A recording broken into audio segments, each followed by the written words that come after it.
Bonjour, chers frères et sœurs. Ce que nous avons à partager ensemble est très important et nous avons besoin de nous entendre et de nous comprendre. Ce matin, en rentrant et en m'asseyant, je me suis dit, mais les démons ne peuvent pas choisir de venir habiter ici. Parce que c'est un lieu tellement propre, tellement clair, tellement ordonné, qu'ils ne doivent pas être à l'aise dans un tel lieu. Jusqu'à ce que je me ravise, parce qu'une parole est venue dans ma tête, le diable se change en ange de lumière. Dans ces conditions, il peut effectivement se retrouver à l'aise, même ici.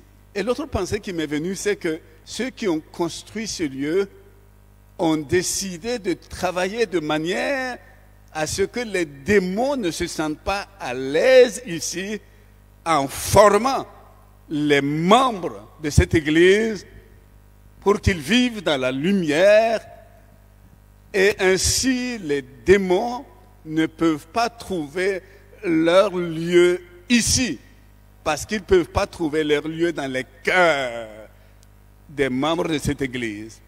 Et c'est à cela que j'ai été associé. Et je suis dans le bonheur ce matin d'être là pour participer une fois de plus à la vie de votre église. Que devrais-je dire? De notre église.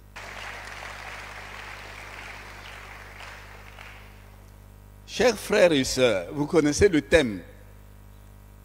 Et il est formulé ainsi: par le Saint-Esprit, bâtissons nos vies pour relever de nouveaux défis.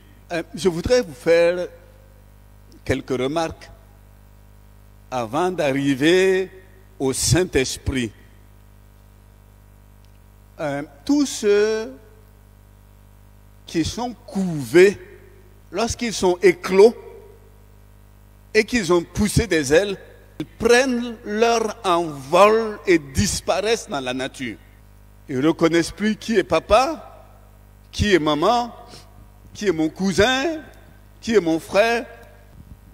Ils partent, et pour de bon. C'est le monde des oiseaux. On ne les génère pas, on les couve et ils éclosent. Même le roi des oiseaux, qui est l'aigle, quand il a fini de couver ses petits, généralement ça prend entre 45 et quelques jours. Et puis une fois que les aiglons ont éclos, ça prend entre 56 et 60 jours, donc 2 mois environ, pour pousser des ailes capables de voler. Généralement, ils sont 2. Mais ils aiment bien rester dans le nid au chaud. Et la maman est obligée de les pousser hors du nid. Mais ils s'agrippent tellement au nid que la maman n'arrive pas à s'en débarrasser. Elle est obligée de les prendre sur ses ailes, de voler de manière latérale, mais en montant au fur et à mesure. Et une fois que la maman sent qu'il a pris de la hauteur, la maman, de manière verticale, du coup, fait tomber ces aiglons qui sont sur ses épaules, et il commence à apprendre à voler, à battre de l'aile dans la panique, parce que figurez-vous, ils sont peureux. Alors que quand on voit l'aigle, c'est l'assurance. Mais les petits sont peureux. Et ainsi, la maman elle-même jette ses petits dans l'air. Et c'est fini. Ils vont jusqu'à ce qu'ils atteignent la terre. Ils auront appris à voler et ils seront partis et ils n'ont plus besoin de maman. Maman s'en est débarrassée. Parce que on les couvre et on les éclôt.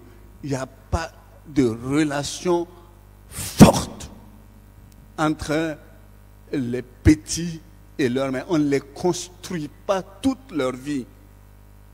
On ne les bâtit pas toute leur vie. Prenons un autre exemple. Le monde animal. Là, on les met bas. On les génère. Il y a une sorte de filiation dans le monde animal. Mais une fois que le petit a grandi, et lui aussi, il peut rester dans la famille, mais à un moment donné, on a l'impression qu'ils ne reconnaissent pas qui est papa, qui est maman. Et vous voyez parfois des mal monter leur maman. C'est le monde animal. Mais dans le monde animal, prenons celui qui est le roi des animaux, le lion. C'est là où on sent qu'ils vivent en famille. Et effectivement, ils vivent en famille. Mais il se trouve que quand le père, le lion, le chef de famille vieillit, à un moment donné, on le chasse du groupe. Et comme il est vieux, il ne peut plus faire la chasse. Donc, il est appelé à mourir de faim. Qu'est-ce qu'il fait? Le lion se creuse un trou, il se jette dedans et il s'enterre. Au lieu de rester là pour mourir de faim à petit feu, non, il s'enterre. Parce qu'il est chassé du groupe. Il n'y a pas une relation de filiation intense. Ils se bâtissent pas comme chez les humains. Maintenant, quand on arrive aux humains, pourquoi y a-t-il une grande différence? Vous voyez, depuis le ventre de la mère jusqu'à ce que vous rentrez dans le ventre du cercueil, on vous suit. Et surtout, quand vous êtes dans le ventre du cercueil, alors c'est là qu'on explose, pas de joie, de tristesse. Et c'est là qu'on commence à mieux s'occuper de vous, à vous bâtir un cercueil, tout en sachant que vous n'êtes au courant de rien. Mais le lien entre les humains reste jusqu'à ce qu'on quitte cette terre. Ça, c'est la différence entre les hommes, les animaux et les oiseaux. Pourquoi? Dans Genèse, au chapitre 1, verset 2, il a dit, la terre était informe et vide. Il y avait des ténèbres à la surface de l'abîme et l'Esprit de Dieu se mouvait au-dessus des eaux. Au départ, au moment de la création, on nous présente 4 réalités, 4 existences. La première existence, c'est le fait que l'emplacement de la terre était vide, informe. La deuxième, c'est l'existence des ténèbres. La troisième, c'est l'existence de l'abîme. L'abîme, c'est en fait ce qui se trouve au fond de l'eau. Il n'y a pas de lumière capable de pénétrer jusque dans la profondeur des eaux. Donc il y a l'abîme. Et puis, il y a une 4e réalité, c'est l'Esprit de Dieu qui se mouvait au-dessus de tout cela, au-dessus des eaux. Pour faire quoi? Pour maintenir l'ordre dans les ténèbres, dans l'abîme, sur l'eau. Et il se mouvait. Il était en action.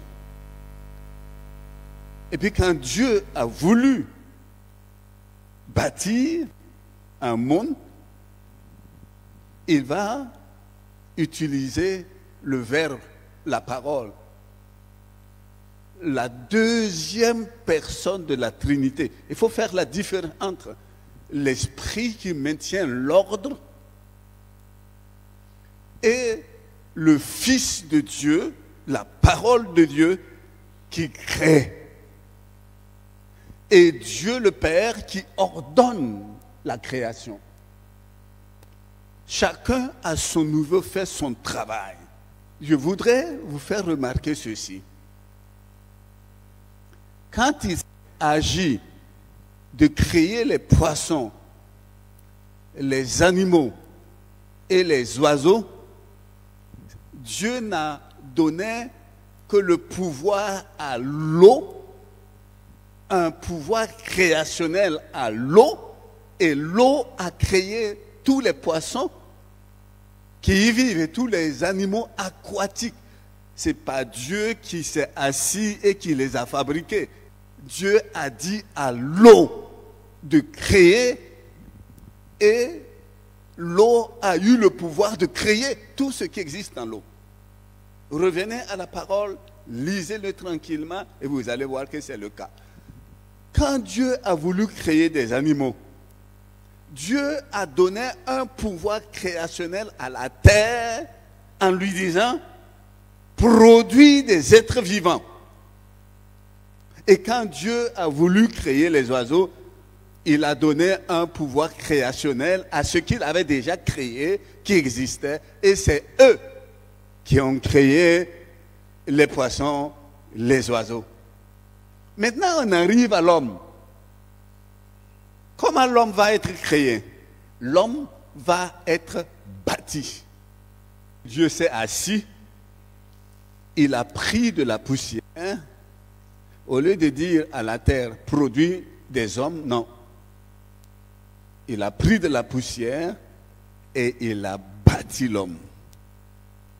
Et une fois qu'il a fini de bâtir l'homme, de construire l'homme, quand il a vérifié que tout était convenable selon son désir, il fallait que cet homme vive. Pour qu'il vive, Dieu va insuffler un souffle de vie dans ses narines, et à partir de ce moment, il y a la chair qui va rencontrer l'esprit, et alors l'homme va devenir un être vivant.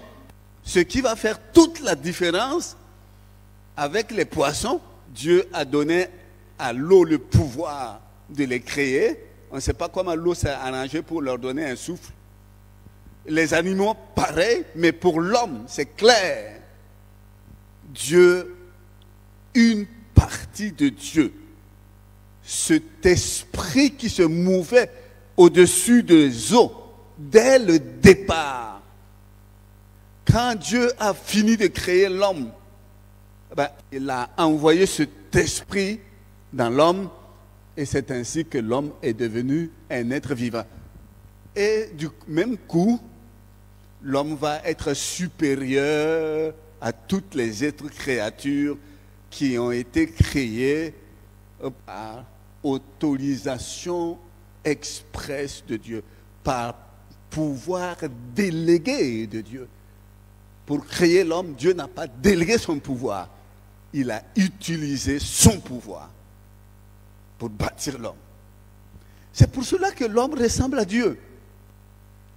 Et c'est pour cela que l'homme sait bâtir sa vie et sait bâtir les autres hommes.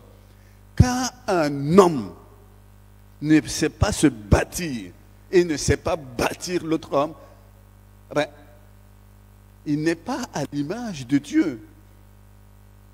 Parce que être à l'image de Dieu, c'est aussi bâtir. Voilà l'homme, avec un souffle. Et l'homme qui bâtit pour venir au monde, c'est une conception qui se fait avec deux éléments invisibles. Un lieu prévu pour que, après conception, le fœtus soit bâti dans le secret, dans le sein maternel.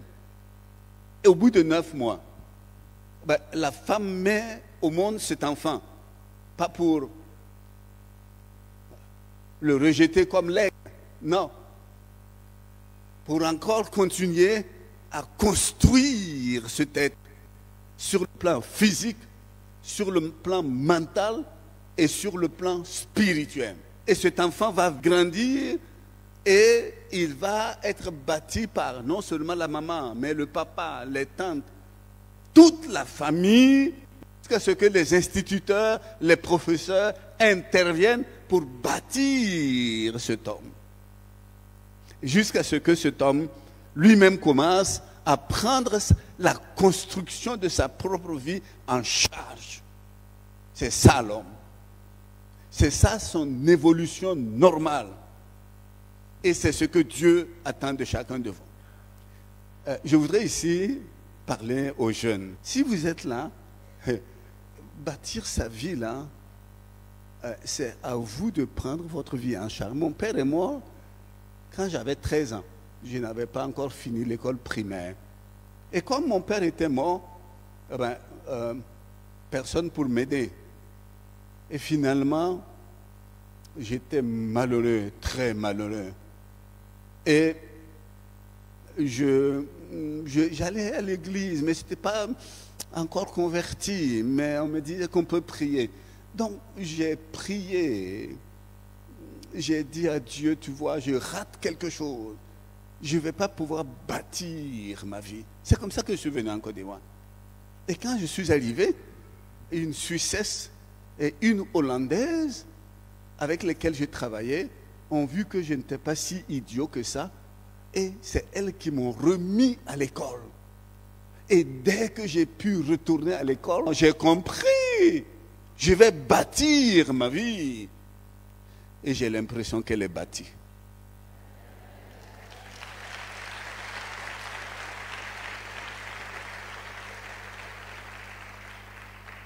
N'accusez pas, oui, la mort de votre père pour baisser les bras.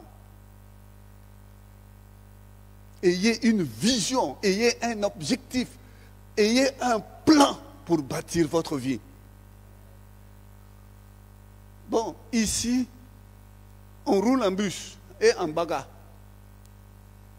Dans mon service, là, il y a une dame qui a dit hey, moi je ne roule pas en bagarre, hein? Moi je roule en taxi. Ah bon, il y en a qui roulent en voiture. Si vous voulez rouler en bagarre, c'est à vous de vous préparer pour rouler en bagarre toute votre vie. Ou en bus. Si vous voulez rouler en taxi, ça aussi, ça dépend de vous. Il suffit d'être feignant à l'école, parce que généralement, ce n'est pas souvent parce qu'on n'est pas intellectuellement capable, mais c'est parce qu'on est feignant, on ne veut pas travailler. On se contente de la moyenne. Et je suis étonné comment, quand un enfant arrive et dit « j'ai eu la moyenne », les parents sautent au plafond, le père se met à rouler parce que son fils a eu la moyenne. On ne recherche pas l'excellence, on recherche la moyenne. On ne se bâtit pas avec une moyenne. Et quand on a réussi avec la moyenne à obtenir un diplôme, on commence à travailler, on travaille ouais, dans la moyenne. Et on reste là bloqué et on commence à faire des grandes prières. Seigneur, Dieu d'Abraham, de Moïse. Mais attention, Dieu d'Abraham et de Moïse veut nous bâtir et il nous a donné les capacités pour nous bâtir. Il faut exploiter ces capacités. Bref, chers frères et sœurs, l'homme a l'esprit de Dieu en lui. Et avec cet esprit de Dieu qui bâtit, eh bien, il va nous donner de pouvoir nous bâtir. Il ne va pas, lui, être là en train d'étudier pour nous, hein, de nous révéler le sujet de l'examen avant l'examen. Comme ça, le Saint-Esprit nous a inspiré, le sujet, on l'a traité, on a gagné, et non. Il veut qu'on soit des hommes faits, des gens avec un objectif, des gens qui veulent se bâtir. Si vous ne cherchez pas à vous bâtir, vous ne pourrez bâtir personne. Et pourtant, nous sommes tous des bâtisseurs. Nous sommes tous des bâtisseurs. Tout être humain est bâtisseur. Pourquoi? parce qu'il va être bâti lui-même par des gens, mais à un moment donné, lui-même, il doit commencer à bâtir les autres. À commencer par sa femme. Ma femme, je vais la bâtir.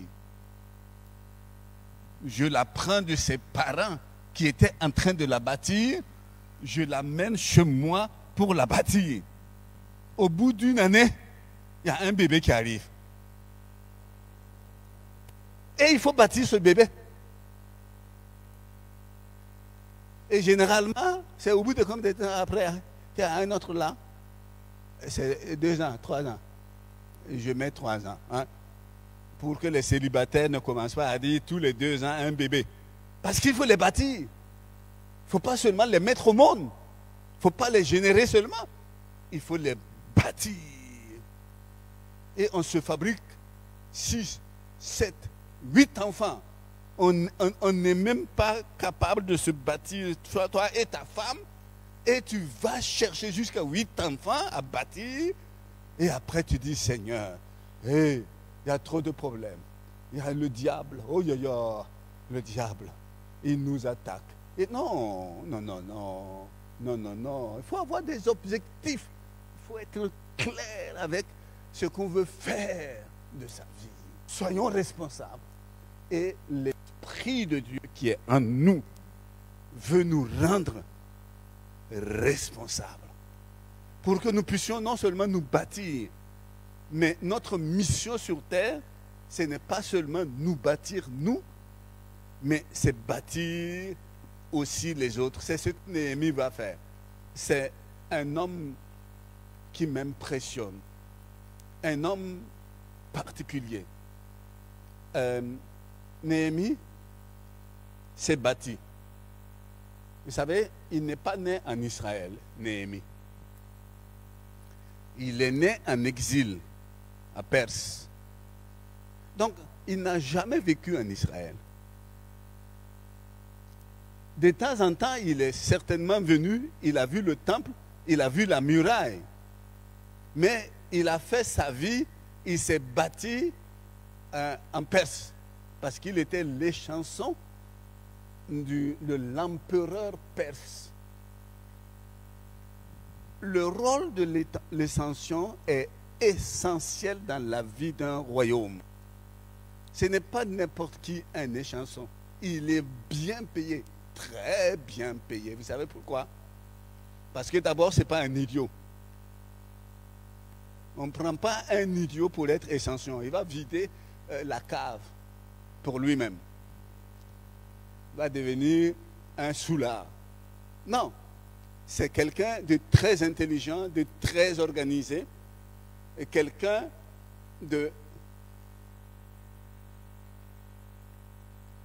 d'intègre. Voilà, le mot est lâché. Quelqu'un d'intègre. Un échanson, avant que le roi ne boive une boisson, c'est l'échanson d'abord qui boit. Et on attend quelques minutes. S'il n'est pas mort, s'il n'est pas mort, c'est là que le roi boit. Pareil pour la nourriture. C'est lui qui prend, qui mange d'abord. Donc, il sacrifie sa vie pour la vie de l'empereur. On ne peut pas mal payer un tel homme. Donc, ils sont bien payés. Les chansons, c'est celui qui peut facilement empoisonner le roi. Puisque c'est lui qui donne à boire. Hein? Il peut faire comme ceux qui font Dinamoline, je ne sais pas comment on les appelle là. Dribbler le roi et l'empoisonner. Il suffit que quelqu'un vienne le voir pour dire on a éliminé le roi. Lui propose une bonne somme. Et c'est pour cela qu'ils sont bien payés d'ailleurs. Pour qu'ils ne soient pas tentés par de bonnes sommes. Qu'ils ne rentrent pas dans la corruption. Donc les chansons, on ne le choisit pas n'importe comment. Il faut que ce soit quelqu'un qui s'est déjà bâti et on le prend pour bâtir la vie de l'empereur.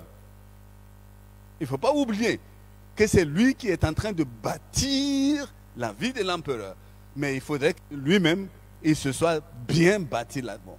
Et Néhémie était cet homme-là. Mais voyez-vous, il était dans une position vraiment agréable. Comme on le dit, il a réussi sa vie. il a réussi sa vie. Un type comme ça, pour qu'est-ce qu'il va aller chercher en Israël, qu'il connaît à peine, où il y a des exilés qui sont repartis? Non, il reste à Suse, la capitale de Perse. Il vit sa vie pleine et entière. Et il a réussi, il a bâti sa vie. Il n'a pas besoin de s'inquiéter, surtout pas pour des exilés. Mais les grands hommes, les grands hommes, ce n'étaient pas des petits limiers. Hein. Sous un limier, vous mettez quoi? Peut-être quelques poules, quelques cabris. Les grands hommes, ce sont des grands arbres où les bœufs peuvent venir, où les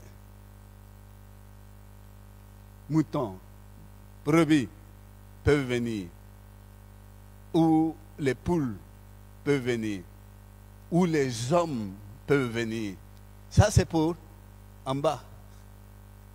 Et dans les branches, toutes sortes d'oiseaux qui viennent pour l'ombre, d'autres pour nicher, etc. C'est ça les grands hommes. C'est ça les grands hommes. Il y a d'autres qui sont contents de rester des petits hommes et ils pensent qu'ils sont des grands hommes. Néhémie aurait pu croire qu'il était un grand homme et il l'était. Mais un grand homme bâtit les hommes. Un grand homme bâtit les hommes. Il ne se contente pas de lui-même. Il ne cherche pas que ses propres intérêts. Il cherche l'intérêt de l'autre, surtout du plus fragile. Et Néhémie était cet exemple-là. Bien qu'il ait réussi, il avait entre 150 et 180 personnes qui mangeaient à sa table tous les jours. Moi, je n'ai jamais nourri autant de personnes. Peut-être à mon mariage, mais on m'a aidé. Tous les jours, il tuait un bœuf. Et il tuait des moutons et des poules. Et il dit, bien que gouverneur, je n'ai pas exigé les impôts du gouverneur. Il payait de sa poche, de son salaire des 100 champs. C'est là qu'il retirait l'argent. Et tous les jours, un bœuf. Je ne sais pas combien ça coûtait. Mais aujourd'hui, on sait ce que ça coûte un bœuf à Abidjan. Des moutons. 150 à 180 personnes, bouche à nourrir, tous les jours. Et il l'a fait. Il y a des gens, quand ils sont riches pour eux-mêmes, riches pour leur famille, riches pour le monde. Mais ils ne sont pas riches pour le royaume de Dieu. Et ce que Néhémie faisait, en fait, ce n'était pas politique, ce n'était pas un prêtre. Néhémie n'était pas un homme, entre guillemets, de Dieu. Ce n'était pas un prêtre, ce n'était pas un sacrificateur. Esdras était un prêtre, ce n'était pas un prophète, c'était un homme ordinaire. C'était, entre guillemets, un laïc. C'était un laïc. Mais ce laïc-là, vous savez, souvent, on pense que c'est quand tu as posé tes fesses dans une école biblique qu'il y a l'onction de Dieu sur toi et Dieu peut t'utiliser. Nous autres qui avons posé nos fesses dans les chaises de l'église là.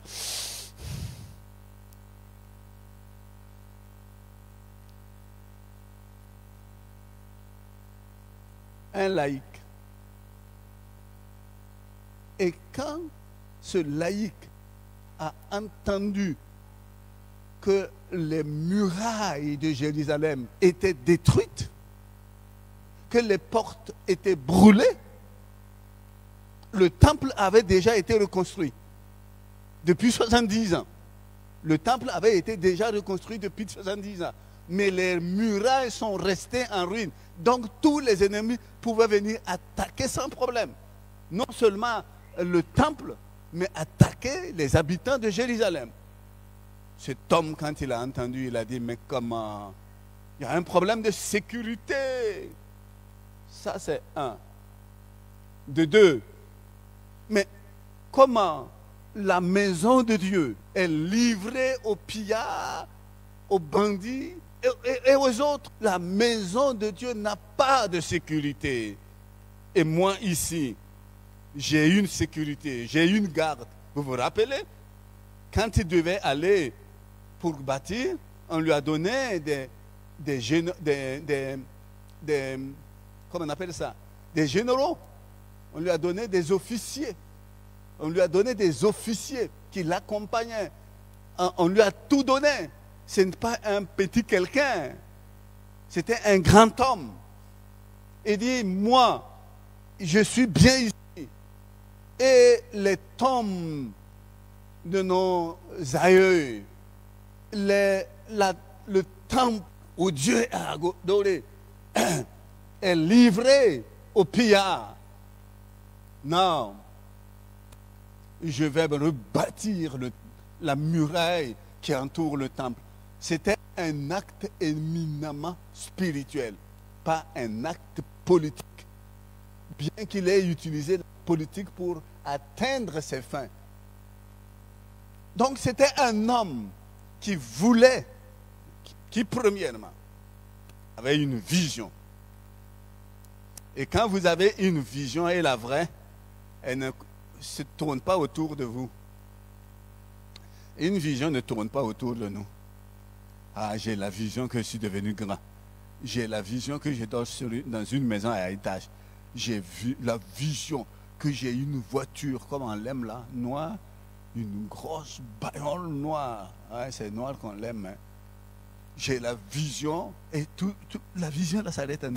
Non, une vision, c'est voir loin. Quand une vision, c'est voir à côté, ça, c'est pas une vision. Tout le monde a cette vision-là, on voit à côté là. Mais une vraie, c'est voir loin.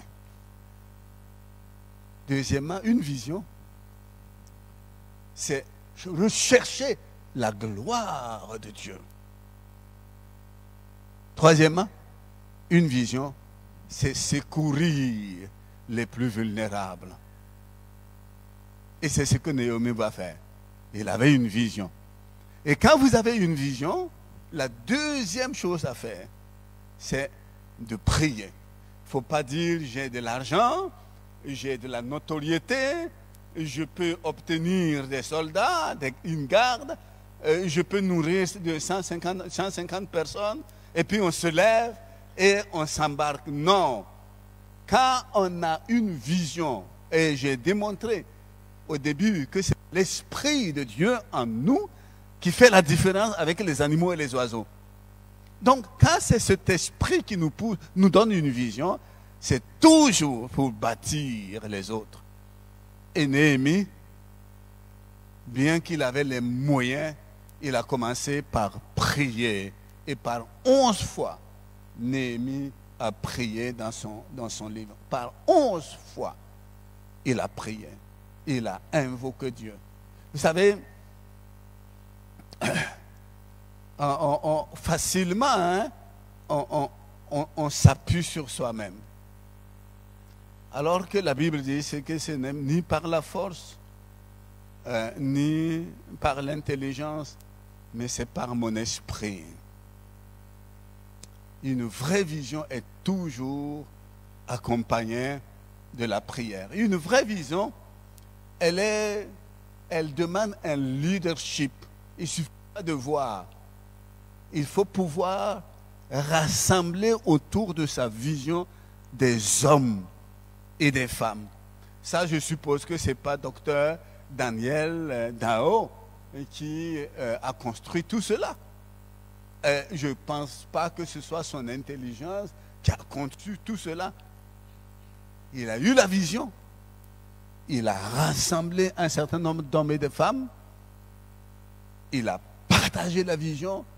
Ils sont rentrés dans la vision et chacun a apporté sa contribution en temps matériel, financier, intellectuel et ensemble dans la prière pour dire à Dieu, donne-nous la sagesse, l'intelligence, permets-nous d'aboutir à quelque chose qui va faire du bien à ton peuple.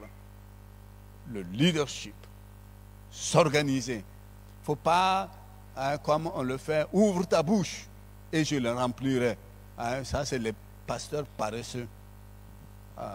Au lieu de prendre le temps de chercher dans les dictionnaires, dans les commentaires, de prier, ouvre ta bouche et je la remplirai. On se lève le dimanche matin, on n'a rien préparé, on a seulement pris du café. Et puis on vient à l'église, on ouvre la bouche et Dieu n'a qu'à remplir et on raconte des balivernes aux gens. Non. Non. Ça se prépare. C'est du travail. C'est un effort. C'est un engagement. C'est un sacrifice de soi. C'est ça le leadership. Et il faut être devant. On ne se met pas derrière. Et on mène tout un peuple pour aboutir à un objectif. Naturellement, dans une telle vision, vous ne pouvez pas manquer de combat.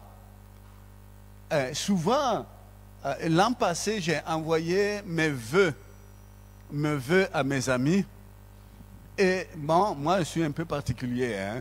Mes vœux là, c'est pas longévité, richesse. Enfin, moi, je ne connais pas ça. Moi, j'ai dit aux gens ce qu'ils doivent faire pour être bénis. Et l'an passé, j'ai envoyé un message en disant, vous aurez des tribulations dans le monde. Ça, au début du mois, au début de l'année, au début de janvier, c'est pas ce que les gens aiment entendre. Alors, et moi, j'ai culotté que je suis, j'ai envoyé ça. Vous aurez des tribulations dans le monde. Et je suis sûr que la plupart des gens disent, on dit ça, c'est encore le pasteur d'Inkema. Et puis j'ai vite ajouté, mais prenez courage. Notre maître a vaincu le monde. Donc rentrez dans cette vision-là. Rentrez dans l'année en vous mettant dans la tête que vous allez avoir des tribulations. Et ça ne va pas manquer. Vous ne pouvez pas être en train de démolir le royaume du diable et puis lui demander de rester là, les bras croisés, à vous féliciter. Ce n'est pas possible. Si vous êtes en train de détruire son royaume, il trouvera moyen de vous arrêter, de vous créer toutes sortes de problèmes et d'ennuis. Mais la Bible dit, prenez courage. Il ne dit pas, Dieu va vous donner le courage. Il dit, prenez. Donc ça y est quelque part. Le courage là est quelque part. Et c'est à nous d'aller prendre. Le courage là est où? Le courage se trouve dans nos expériences passées. On a passé, Dieu nous a permis de passer des situations. On croyait qu'on allait être noyé, on ne s'est pas noyé. Mais c'est là-bas qu'il faut prendre le courage. Dieu n'a pas changé. Celui qui vous a fait sortir de cette situation-là, il vous fera sortir encore de la situation dans laquelle vous êtes. Vous savez, mes chers frères et sœurs, quand vous avez une vision et que vous commencez à servir Dieu, il faut vous attendre à ce qu'il y ait des Sambala, des Tobija, des Geshem. Ça ne va pas manquer. Et il y a même les Meagwa là, qui vont venir, les ennemis de l'intérieur. On a payé des ennemis à l'intérieur pour amener Néhémie au temple pour se cacher. Et comme il n'est pas prêtre, il n'est pas autorisé à Néhémie de rentrer dans certains lieux du temple. Mais il voulait l'amener là-bas pour qu'il soit en porte-à-faux avec son Dieu. Tout ça payé de l'intérieur.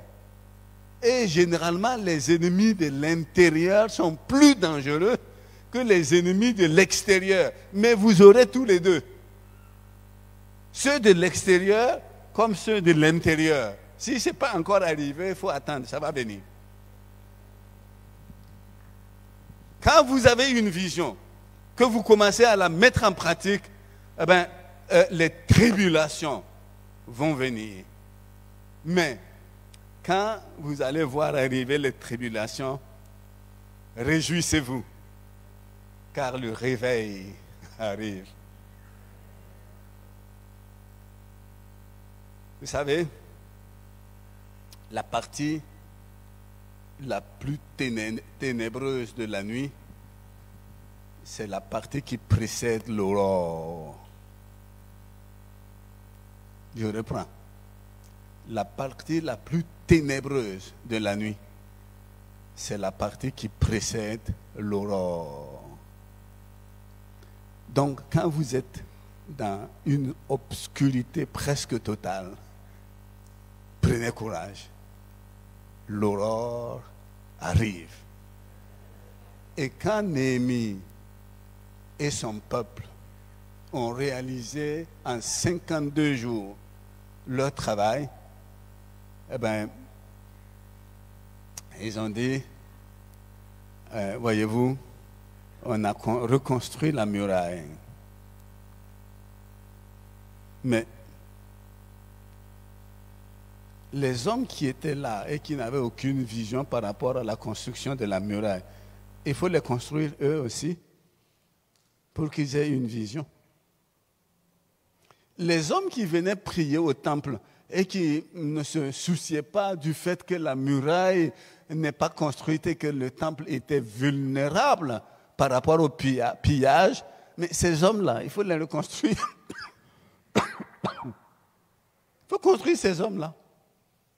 Il faut les aider en leur permettant de monter de niveau. Et qu'est-ce qu'ils ont fait? Ils sont retournés à la parole de Dieu. On a arrêté les gens, on a rassemblé les gens. Et pendant toute une journée, on leur a lu la parole de Dieu. Il y a eu des repentances. Il y a eu des conversions. Il y a eu des renoncements. Il y a eu un réveil. Mieux. Un réveil, parfois, c'est circonstanciel, c'est occasionnel. Il y a eu même une réforme. Il y a eu des gens qui ont dit, moi j'ai prêté de l'argent. Vous savez, quand il s'agit de mammon, des richesses là, vous prêtez de l'argent à quelqu'un et on vous demande, bon, il faut laisser. Pour laisser là. C'est pas facile. Si vous n'en savez pas, c'est parce que vous n'avez jamais prêté de l'argent à quelqu'un. Néhémie, Esdras disent à toute l'assemblée, laissez-les. Si vous avez pris leur maison en gage, tu laisses. Même si tu n'as pas remboursé, redonne-lui sa maison. Tu as pris son terrain en gage, son champ, sa vie. Tu lui remets ça. Sans contrepartie. Ça, ce n'est pas un réveil. Ça, c'est une réforme. Souvent, on aime les réveils. C'est sentimental. Ça fait un peu gesticuler. Mais ce n'est pas très profond. Tandis que la réforme, ça nous coûte. il faut que ça nous coûte. On ne peut pas construire les autres sans que ça nous coûte. Ce n'est pas possible. Vous ne pouvez pas construire les autres sans que ça vous coûte.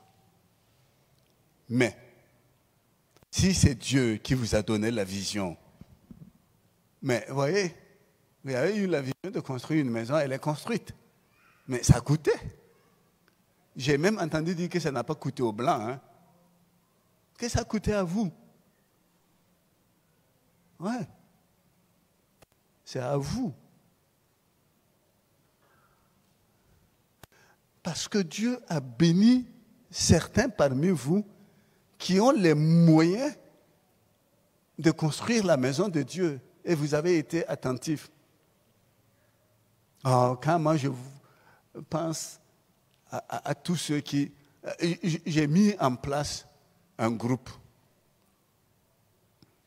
Et on a dit qu'on va être des bons samaritains. Et mon idée était de rassembler un certain nombre de pasteurs et nous allons tous les mois mettre de l'argent de côté et être attentifs à quelqu'un qui aurait été laissé gissant dans son sang à demi-mort. Donc, on était quoi? Une trentaine? J'étais content. Et puis un jour, un des pasteurs se lève et il dit, voilà, hein, c'est bien, hein? Ouais, notre projet là, c'est pas mal. Le pasteur Ninkema, ça, c'est où écrire et puis l'argent va venir. Suisse, Amérique, enfin, les Français ne donnent pas grand-chose. Hollande. Et moi, je sais où écrire. Moi, je vous appelle. Je dis, nous, on va être des bons samaritains. Et toi, tu me dis, et il dit à tout le monde. Et tout le monde était content. Parce que le pasteur Ninkema, il prend son bic, ou bien son ordinateur, il envoie un message. L'argent qui arrive, qui pleut comme la manne dans le désert. J'ai tranquillement quitté ce groupe. Quand on a une vision, il faut que ça nous coûte. Vous avez vu comment, et je termine par là, comment le bon samaritain, combien ça lui a coûté de prendre soin de cet homme laissé à demi-mort.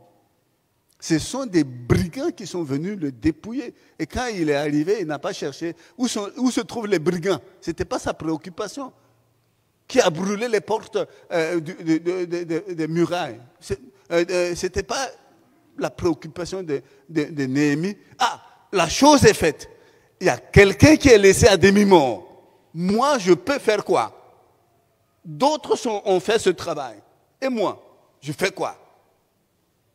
Pourquoi Dieu a permis que j'arrive au moment où il a besoin de moi? Je vais le bâtir. Je vais le construire. Et vous savez, il avait quelques éléments de construction dans son sac. Il avait du vin. C'est pour donner à son ami, parce qu'il était en voyage vers des amis. Et il s'est rappelé que dans le vin, il y a de l'alcool. Il dit, mes amis là, c'est pour leur palais. C'est pour boire et puis dire, merci, hein, c'est bon. Pour lui, c'est pour être désinfecté et retrouver la vie. S'occuper de sa femme, de ses enfants, de ses parents, des autres. Il a plus besoin de mon vin. J'allais dire qu'il a détourné le vin de son ami au profit de celui qui en avait le plus besoin. L'huile qu'il avait. Vous croyez que c'était pour préparer en cours de route? C'est pour la femme de son ami, à qui il voulait donner le vin. Et il a dit, mais lui, il a besoin de l'huile pour adoucir ses plaies. Alors que là-bas, ils en ont besoin pour leur palais. Il en a plus besoin. Ça lui a coûté, parce que donner ce vin, donner cette huile, c'est arriver là-bas sans cadeau pour les amis. quand même, dans les habitudes et les coutumes, quand tu arrives, tu apportes un petit cadeau. Maintenant, son petit cadeau, il l'a mis ici parce qu'il a jugé. Il avait une vision. Il a dit, entre le palais et la vie, je choisis d'aider la vie. Il avait une monture. Il le prend sur sa monture. Il avait besoin des autres pour l'aider. Lui seul, il ne peut pas. Il est en voyage. Même s'il a quelques sous, il ne peut pas trouver un lieu où l'hospitaliser. Et il va chercher d'autres personnes qui vont rentrer dans sa vision de soigner cet homme. Et pour lui donner un coup de main. Et il arrive là-bas, et ce qui m'étonne, il dit, mais je vous apporte un malade, mais à mes frais. Je ne dis pas de dépenser, de m'aider à dépenser. Moi, je me charge des dépenses. Aidez-moi seulement, parce que je n'ai pas les infrastructures nécessaires. Et voilà un montant pour ces soins. Si jamais ce n'est pas suffisant et qu'il faut ajouter quelque chose, je vais faire des économies pendant mon voyage. Et à mon retour, je vais passer pour voir si je ne vous dois rien. Bâtissez-le. Redonnez-lui la vie. Faites en sorte qu'il revive. Oh. Et c'est Jésus qui donne l'exemple. Mais il y a des prêtres qui sont passés, des sacrificateurs. Nous, dans notre cahier des charges, il n'est pas prévu qu'on ramasse des cadavres ambulants comme ça. Le Lévite dit, oh non, nous, on organise la louange à l'église, on fait la collecte à l'église. Ça, c'est notre travail. Mais ça, là, que Dieu t'aide. Comment? Mais en tout cas, que Dieu t'aide. Chers frères et sœurs,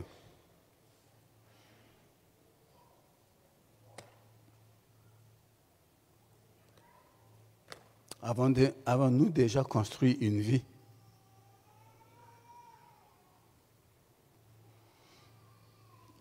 Je repose différemment la question. Est-ce que nous nous sommes occupés de construire d'abord notre propre vie? Ou bien on l'a vilipendé avec de la boisson, toutes sortes d'addictions, toutes sortes de passions. On l'a piétiné, on l'a massacré, on lui a vidé de tout son jus. Qu'est-ce qu'on va donner aux autres? Est-ce que nous nous sommes construits? Ces jeunes qui ne se sont pas levés, est-ce que vous êtes en train de vous construire? Il y en a qui mettent dans leur tête qu'ils ne peuvent pas aller à l'université. Et ils sont déjà vaincus, ils ne peuvent pas. Ils croient que l'université, là, c'est pour des cracks. Mais tout cerveau humain est capable d'apprendre tout ce qu'un être humain a inventé. Tout cerveau humain. Nous sommes tous capables. Pour certains, c'est facile. Mais pour ceux pour lesquels ce n'est pas facile, il faut travailler dur. Et on réussit toujours. On veut rouler dans un véhicule noir. Vous savez, quand j'étais pasteur quelque part, j'étais dans une ville où il y avait beaucoup d'écoles. Enfin, c'est Bingerville, il n'y a pas de secret. Donc, j'avais beaucoup d'élèves dans mon église, beaucoup d'élèves. Il y a un qui faisait la 4e. Il avait de la peine. Mais il avait de la peine parce qu'il était paresseux. Et un jour, je lui pose la question par rapport à merci. je lui pose la question par rapport à ses études. Il dit, ah, pasteur, c'est dur, hein? Compliqué. Ah, si c'est comme ça, moi je laisse les études là et je deviens pasteur.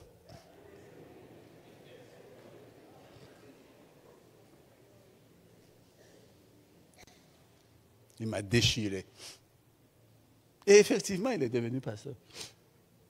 Mais je vais poser la question en aparté au docteur d'en haut pour savoir comment, dans son rôle de pasteur, là, comment il est réussi. Tu n'as pas arrivé à te bâtir, ton 4e seulement. 4e, et tu ne peux pas avancer. Ton père a payé. Maintenant, tu as même pitié de ton père. Et c'est comme ça, moi je deviens pasteur. Comme si c'est tous les cancres qui deviennent des pasteurs. Effectivement, quand des gens comme ça deviennent des pasteurs, bien sûr, il faut s'attendre à ce qui va arriver. Hein. Chers frères et sœurs, un pasteur bâtit des hommes. Ce n'est pas là seulement pour collecter de l'argent.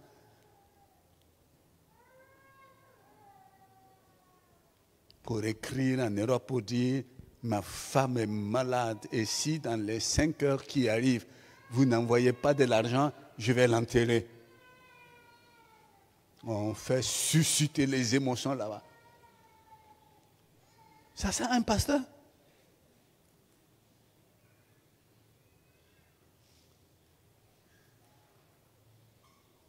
Que Dieu nous aide à nous bâtir et à bâtir les autres au nom de Jésus.